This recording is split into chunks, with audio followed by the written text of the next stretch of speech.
오늘 우리에게 주시는 하나님의 말씀은 요한복음 19장 1절로 6절입니다. 신약성경 180면입니다.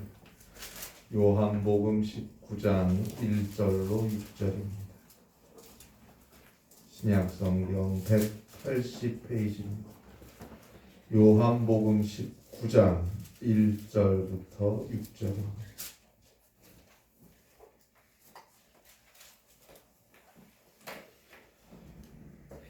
신약성경 180페이지 요한복음 19장 1절로 6절입니다. 함께 한 목소리로 봉독하겠습니다. 이에 빌라도가 예수를 데려다가 채찍질을 하더라. 군인들이 가시나무로 관을 엮어 그의 머리에 씌우고 자색옷을 입히고 앞에 가서 이르되 유대인의 왕이여 평안할지어다 하며 손으로 때리더라. 빌라도가 다시 밖에 나가 말하되 보라, 이 사람을 데리고 너희에게 나오나니 이는 내가 그에게서 아무 죄도 찾지 못한 것을 너희로 알게 하려 함이로라 하더라. 이에 예수께서 가시관을 쓰고 자색옷을 입고 나오시니 빌라도가 그들에게 말하되 보라, 이 사람이로다 하매 대제사장들과 아랫사람들이 예수를 보고 소리질러 이르되 십자가에 못 박으소서, 십자가에 못 박으소서 하는지라. 빌라도가 이르되 너희가 친히 데려다가 십자가에 못 박으라. 나는 그에게서 죄를 찾지 못하였노라. 아멘. 한편의 그림이 있습니다. 그 그림에 대한 설명은 이렇습니다. 근대적인 도시가 배경으로 그려져 있고 그 도시 안에 대못에 박혔던 못자국이 선명하게 남아있는 양손을 펴고 계시는 예수님이 그려져 있습니다. 그리고 그 예수님 주변에는 수많은 군중들이 떼를 지어서 지나다니고 있어요. 그런데 딱 한 명, 간호사로 보이는 사람을 제외하고 그 많은 사람들 중 누구 하나도 예수님에게 눈길을 돌리고 있지 않아요. 그 그림 밑에는 다음과 같은 질문이 적혀 있습니다. 무릇 지나가는 자여, 너희에게는 관계가 없는가? 무릇 지나가는 자여, 너희에게는 관계가 없는가? 예레미야 애가 1장 12절 말씀을 옮겨 적어 놓은 것입니다. 예레미야 애가 1장 12절입니다. 지나가는 모든 사람들이여, 너희에게는 관계가 없는가? 오늘 인생이라는 길을 가고 있는 우리에게 질문이 있습니다. 길을 가는 자여, 당신과는 관계가 없는가? 관계가 있습니까? 관계가 없습니까? 관계가 있다면 어떻게 그렇게 무심하게 지나갑니까? 관계가 있다면 그분을 돌아보아야지. 그리고 울어야지. 가슴을 치며 그 앞에 무릎을 꿇어야지. 회개하고 기도하고 그분을 사랑하고 그분께 감사해야지. 어찌 그렇게 아무 관심도 없는 사람처럼 늘상 그 앞을 지나다니며 살고 있습니까? 세상의 가장 큰 비극은 하나님의 사랑을 아무것도 아닌 듯이 취급하고 있는 무관심입니다. 죄로 인해 죽을 수밖에 없는 우리 인간들을 용서하시고 구원하시기 위해 하나님의 독생자 예수 그리스도께서 인간이 되어 이 땅에 오셨어요. 오셔서 우리와 함께 하시고 우리를 위해 사셨어요. 그리고 기아 우리의 모든 죄악을 대신 다 담당하시고 저 죄인의 참혹한 십자가 위에서 죽으셨어요. 그 예수 그리스도의 십자가의 보혈의 피로 우리의 모든 죄악은 용서함을 얻게 되었고, 하나님께서 죽은 자 가운데서 예수를 일으키신 그 부활의 생명으로 우리는 죽음을 지나서 영원한 천국의 구원을 얻게 되었어요. 이제 그 예수 그리스도의 구속의 은혜, 그 구원의 은혜로 죄사함과 구원을 얻은 그리스도인이라면 우리는 이제는 주님을 바라보며 주님의 뜻을 따라 믿음으로 살아가야 하는 것입니다. 우리의 인생 속에 그리스도의 십자가의 피가 흐르고 있습니다. 그 피의 능력으로 우리는 죄사함을 얻었고 저 천국을 향해 가고 있어요. 그런데 세상은 아니 예수 믿는 그리스도인이라 하면서도 아니에요. 남 이야기 할 거 없어요. 여기 서 있는 저 자신부터 때때로 예수님에게 하나님의 사랑 그 구원의 은혜에 전혀 무관심한 자로 살아가고 있음을 고백하지 않을 수 없습니다. 예배에 나와서도 주님한테 무관심한 자로 앉아 있어요. 어떤 때는 하나님의 사랑이 아무것도 아닌 듯이 그저 내 삶에 취해 빠져 살지는 않습니까? 회개해야 합니다. 저도 우리 모두도 이 땅의 모든 그리스도인들도 이 세상의 모든 사람들도 회개해야 합니다. 회개하고 저 주님의 십자가를 바라보아야만 합니다. 언제까지 그러고 있을 겁니까? 거기에만 죄사함과 구원이 있습니다. 요한복음 18장 28절부터 요한복음 19장 16절까지 예수님께서 빌라도에게 재판을 받는 장면이 나타나 있습니다. 사람들이 예수님을 빌라도에게 넘겼어요. 당시 로마가 세상을 지배하던 시절이었죠. 대로마 제국이 세상의 3분의 1 이상을 지배하던 시절이었어요. 팔레스틴 지역 역시 로마의 식민 지배 아래 있었어요. 당시 유대인들에게 로마 정부는 상당 부분 권한을 주었어요. 자치를 허락했어요. 그러나 사형을 집행할 권한은 주지 않았어요. 그 권한은 오직 로마에게 있었고 따라서 로마로부터 파견된 총독에게 있었어요. 그래서 유대인들은 예수님을 대제사장 가야바에게 넘겨주었다가 사형의 집행 권한이 없으니 결국 로마 총독 빌라도에게 데리고 온 거예요. 사형을 집행해달라고 데리고 온 거예요. 그런데 성경을 잘 읽어보면 기도하며 성경을 묵상하면 예수님이 재판을 받는 것 같지가 않아요. 예수님을 빌라도에 넘겨준 사람들, 유대인들이 재판을 받는 것처럼 느껴지는 것, 저만의 생각일까요? 더욱이 빌라도의 모습은 어때요? 어쩔 줄을 몰라 하지 않습니까? 나는 너희가 데리고 온 예수라는 사람에게서 아무 죄도 찾지 못했다는 말을 3번이나 해요. 소위 무죄 선고를 3차례나 하는 걸 봅니다. 누가 재판장이고 누가 재판을 받는 사람입니까? 재판이 진행되면 진행될수록 재판을 주도하는 사람은 예수님이고 빌라도는 두려움 속에 당황하고 있음을 알 수 있어요. 유대인들은 소리를 질러요. 예수를 십자가에 못 박으라고 소리를 지르는데 소위 제정신이 아닌 것 같아요. 악을 쓰고 있어요. 오늘날 세상에 미쳐 악을 쓰는 우리의 모습과 똑같아요. 그러나 예수님은 아무 동요도 안 하세요. 무섭도록 침착하십니다. 누가 십자가를 지는 건지는 모르겠어요. 오히려 사람들은 안달이 났어요. 되지도 않는 말을 해가며 증오심에 불타서 제정신이 아니에요. 발악을 하고 있어요. 이미 증오와 경멸과 거짓에 붙잡혀서 헤어나오지를 못해요. 그들은 이미 군중이 아니에요. 폭도가 되어버렸어요. 또한 빌라도는 예수님하고 대화를 해요. 간단한 대화를 해요. 짧은 대화를 해요. 그런데 그 대화를 하면 할수록 도저히 예수님을 처벌할 수 없다는 확신이 들어요. 그런데 관정 밖에서 저 많은 유대인들이 예수를 십자가에 못 박으라고 소란을 떨고 있어요. 그래서 빌라도는 타협을 시도해요. 유대인들의 관습에 따르면 6월절이 되면 죄수 한 명을 풀어주는 전례가 있으니 하며 예수를 석방하려고 해요. 그러나 폭도들은 바라바, 강도 바라바를 석방하라고 소리를 질러요. 일이 이렇게 되니까 빌라도는 오늘 성경 요한복음 19장 1절입니다. 이에 빌라도가 예수를 데려다가 채찍질하더라. 자, 고대 시대에 지금으로부터 2000년 전 로마 시대 로마법에 따라 채찍질을 할 때는 사람을 등이 완전히 드러나도록 옷을 벗기고 기둥에 묶었어요.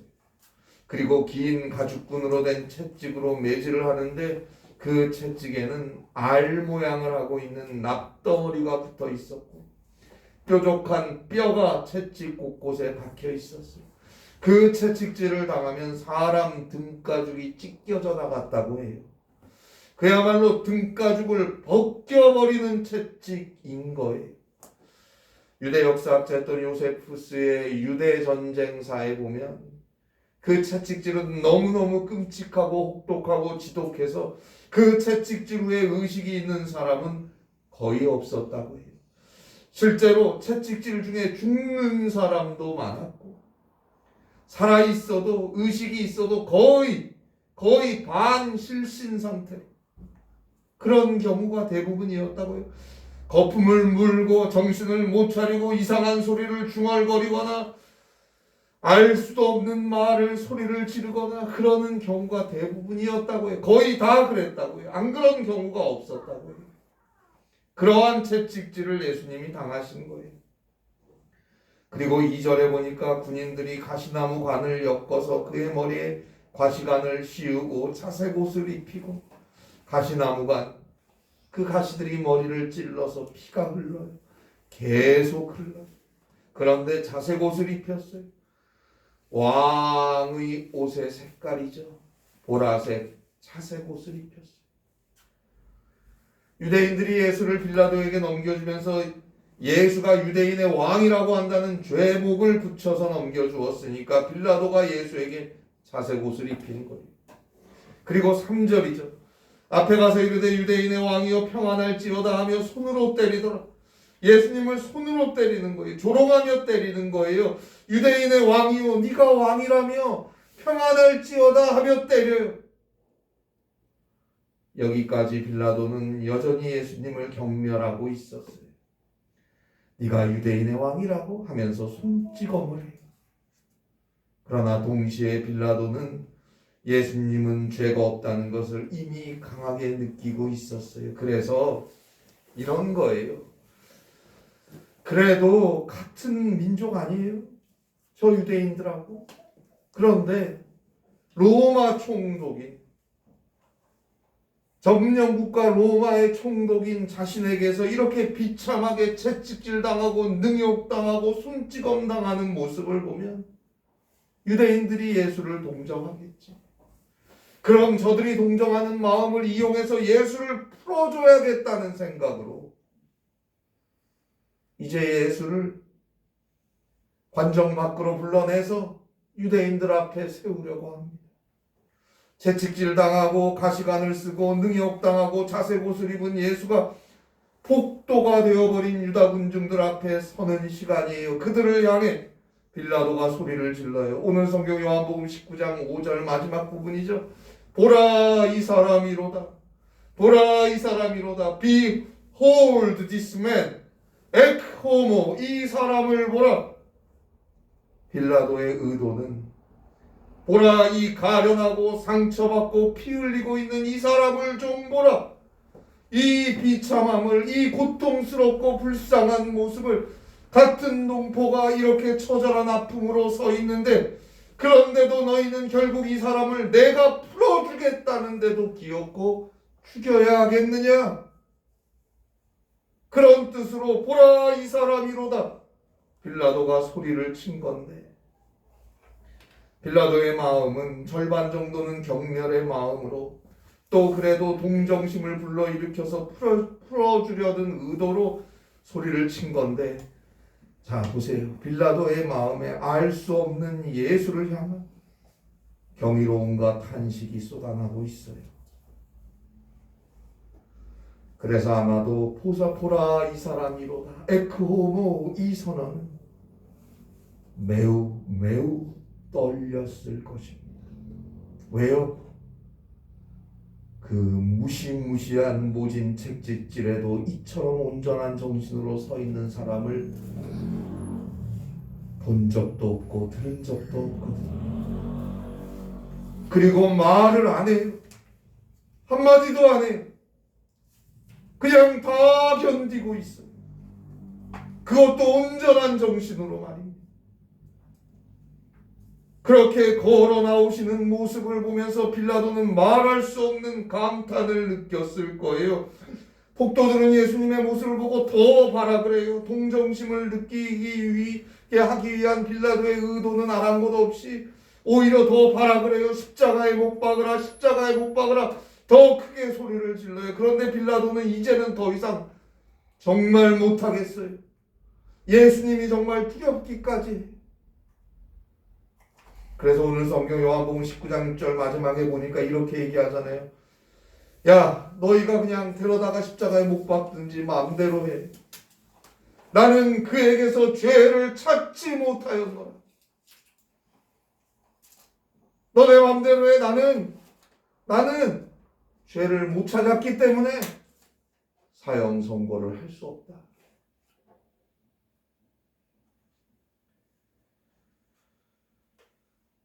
그러나 유대인들은 사형 집행에 권한이 없어요. 빌라도가 어쨌든 선언을 해줘야 돼요.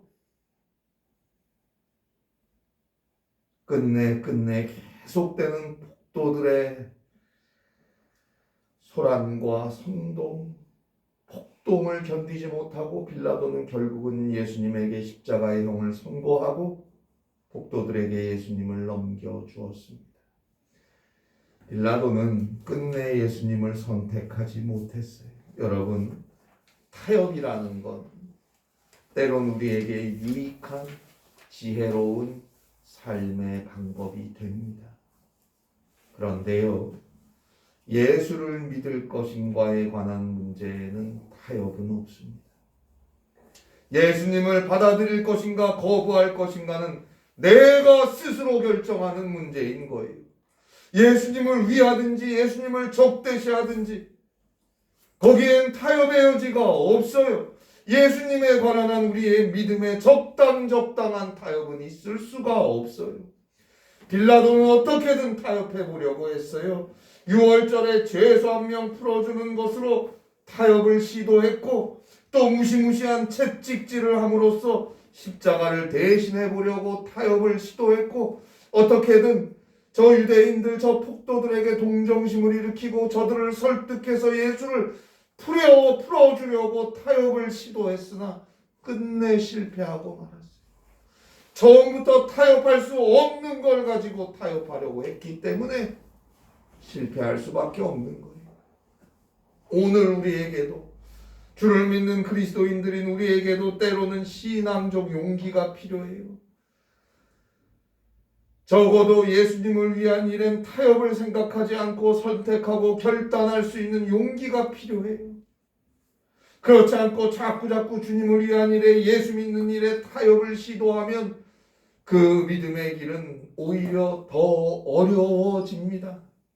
무엇이 주님을 위한 길인가? 주님이라면 어떻게 하실 것인가? 오직 주의 말씀을 믿음으로 기도하며 선택하고 나아갈 수 있을 때 그 길에 주님의 함께 하심과 승리가 있는 것입니다. 그런데 우리는 아주 작은 것부터 타협하기 바빠서 그렇게 살고 있어요. 깊이 생각해야 합니다. 예수님은 우리 인간들을 죄와 사망에서 용서하시고 구원하시기 위해서 저 죄인의 십자가를 지시려고 합니다. 그 십자가를 결정하는 재판을 받고 계시는데 오히려 예수님은 놀랍도록 침착하시고 순수한 위엄을 나타내고 계십니다. 그리고 오늘 성경 요한복음 19장 9절에 보니까 예수님의 침묵이 나오는데 예수님이 말씀을 안 하니까 베드로가 초조해져서 급기야 예수님을 협박해요. 10절에 보니까 내가 너를 놓을 권한도 있어.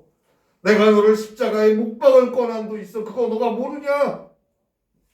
그래도 예수님은 담담하게 그러나 매우 권위 있게 말씀하시죠.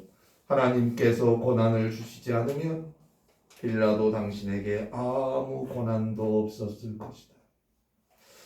저는 재판 전체에 나타나 있는 예수님의 간결하면서도 분명하고 권위 있는 대답들 그리고 침묵에 주목해 봅니다. 침묵, 이게 뭘까요? 예수님은 왜 침묵하고 계실까? 위대한 종교개혁자 마틴 루터는 캄캄한 밤에 혹은 태양이 떠오르기 전 새벽에 홀로 깨어있는 시간을 즐겼다고 합니다. 그 이유에 대해서 루터는 어둠 속에서 경험하는 침묵은 하나님의 성품이 나에게 임하는 거룩한 통로가 되기 때문이다 라고 말했어요. 그래요, 우리가 정말 간절히 기도할 때 때론 침묵하며 기도합니다. 주님을, 그 십자가의 사랑을 떠올리며 갈망하며 조용히 눈을 감고 있으면 성령께서 나에게 오심을 경험할 수 있습니다. 정말 간절한 믿음으로 성령을 갈망하며 침묵하며 기도할 때 성령을 만나기도 합니다. 침묵은 단순한 말없음이 아니에요. 단순한 멈춤도 아니에요. 침묵은 하나님을 향한, 예수님을 향한, 성령님을 향한 간절한 그리움과 사랑이 동반된 침묵의 기도는 시편 40편 1절의 고백처럼 목마른 사슴이 시냇물을 찾기에 갈급함같이 내 영혼이 주를 찾기에 갈급한 그 시간이 되는 것이고, 결국 그가 하나님의 임재를 경험하게 될 것입니다. 오늘 성경에 나오는 예수님의 침묵, 이것은 하나님의 임재가, 하나님의 능력이 예수님에게 임하는 그런 시간이 되는 거예요. 오직 하나님의 뜻만을 순종하기로 결정하신, 온 인류를 위해 십자가를 지시기로 한 예수님의 그 침묵은 고난과 채찍과 능욕당함과 지독한 아픔과 처절한 상처뿐인 그 시간에 하나님의 손길과 하나님의 임재를 붙잡을 수 있는 능력이 된 것입니다. 여전히 침묵 속에서 예수님은 하나님과 더 깊이 소통하고 계셨던 거예요. 반면에 사람들과 대제사장들, 그리고 오늘 성경에서 빌라도에게 침묵하시는 예수님, 그 침묵은 사람들, 대제사장들, 빌라도에게는 아주 무서운 것입니다. 보세요. 우리가 누군가와 어떤 대화를 할 때 그 대화가 도저히 불가능하다고 느낄 때가 있어요. 누가 옳고 그르고는 차치하더라도 도저히 더 이상 대화가 안 된다고 느낄 때가 있지 않습니까? 마치 서로가 외국어로 말하는 것 같아요. 서로 다른 나라 말로 말하는 것과 같을 때가 있어요. 그럼 그때 더 이상 말을 할 필요가 없어요. 침묵합니다. 예수님께서 누군가에게 침묵하시면 그것은 무서운 것입니다. 예수님이 더 이상 나에게 말하지 않으면 그보다 무서운 일은 없습니다. 우리 인간에게 그보다 무서운 건 없어요. 오늘 성경에서 잘못된 신념과 삐뚤어진 민족 자부심 같은 것에 도취돼서 무슨 대단한 일이라도 하는 양 소리를 지르고 또 뜻도 모르고 그저 군중심리에 휩싸여서 크게 소리 지르고 그 누구의 말에도 귀를 닫은 채 자기 멋대로 살기로 굳게 마음먹은 저 유대인들, 저 사람들, 저 폭도들, 그들에게 예수님은 더 이상 아무런 말씀도 하지 않습니다. 무슨 말을 해도 저들은 안 들을 테니까요. 빌라도 역시 대화를 하면서 예수님이 무죄인 거 알았지만 여전히 결단하지 못하고 갈팡질팡하고 타협하려 하고 폭도들 눈치나 보며 쩔쩔매고 있어요. 더 이상 이야기할 필요가 없어요. 예수님이 침묵하시는 겁니다. 이 침묵이 얼마나 무서운 것인지 잊어서는 안 됩니다.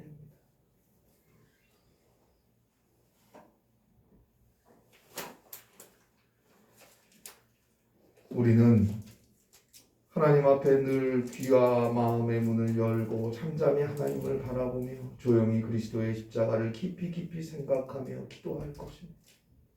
혹여나 주의 말씀엔 관심도 없고 들을 생각도 없고 그저 나 하며 내 기분, 내 생각, 내 처지, 내가 좋아하고 내가 원하는 것 그냥 거기만 집중하고 그것만 소리 지르는 통에 예수님이 결국 나에게 침묵하는 그런 일은 없어야 합니다. 사랑하는 여러분, 때때로 믿음으로 부르짖어 기도하는 시간이 필요합니다. 내가 침묵해 기도하려 해도 분통이 터져서 속에서 끌어올라서 터져 나오는 소리 마음껏 하나님 앞에 소리 지르며 기도하세요. 간절히 주의 이름을 부르세요. 소리질러 기도하시고 싶을 때 소리질러 기도하세요. 하나님이 그 믿음의 간절한 기도를 들으십니다. 그리고 그 다음에 주의 음성을 들어야지. 주의 말씀에 귀를 기울이고 주를 향해 마음을 여는 그 시간이 필요합니다. 하나님을 향한 영의 침묵이 우리에게 필요합니다. 주의 응답을 사모하고 주의 응답을 갈망하고 주님의 말씀을 기다리는 그 침묵이 우리에게 필요합니다. 그에게 그리스도의 평안과 성령의 위로하심과 하나님의 손길이 임할 것입니다.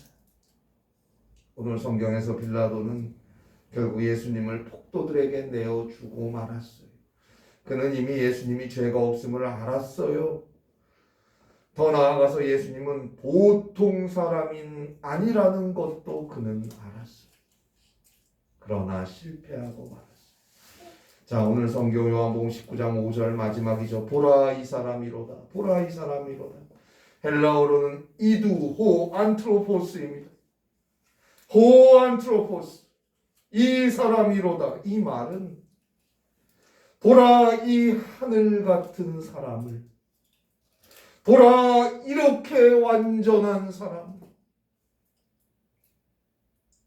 그런 의미로 헬라 철학에서 사용되는 단어예요. 이 하늘 같은 사람을 좀 보라. 이 완전한 사람을 좀 보라.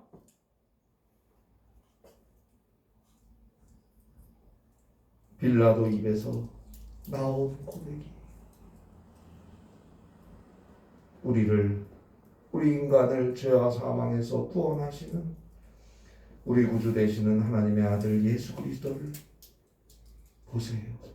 똑바로 좀 보세요. 나 때문에 채찍질 받고 가시관을 쓰시고 고통당하고 조롱당하신 예수님, 그 예수님을 좀 보세요. 나를 위해 십자가에 달린 예수님, 그 흘리신 피를 좀 바라보세요. 나 때문에 고통당하시고 처참하게 죽어가신 예수님을 바라보세요.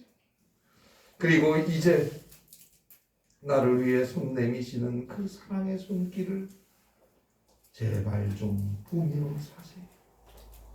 보고 바라보고 회개하고 기도하며 믿음으로 주님을 따라가는 것입니다.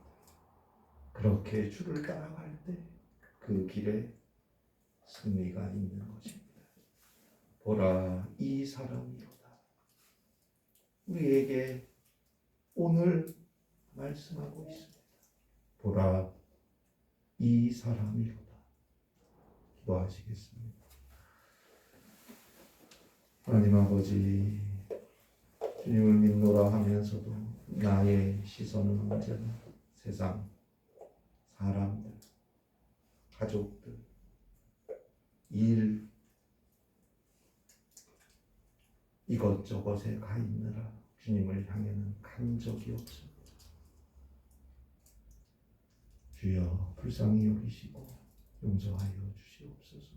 주님 앞에 나와서도 주님만을 쳐다볼 수 없는 우리의 부족함을 이 시간 회개하고 주여 불쌍히 여겨 주시옵소서. 삶 속에서 주님을 바라보게 하시고 그 십자가의 은혜를 바라보게 하시고 주의 은혜와 사랑 안에 거할 수 있게 하셔서 주와 함께 주님이 주시는 승리의 길을 갈 할 수 있는 주님의 귀한 딸들, 아들들 되게 하시고 주님이 세우시고 주님과 함께하는 주님의 복된 교회가 되게 하여 주시옵소서. 예수님의 이름으로 기도하옵나이다.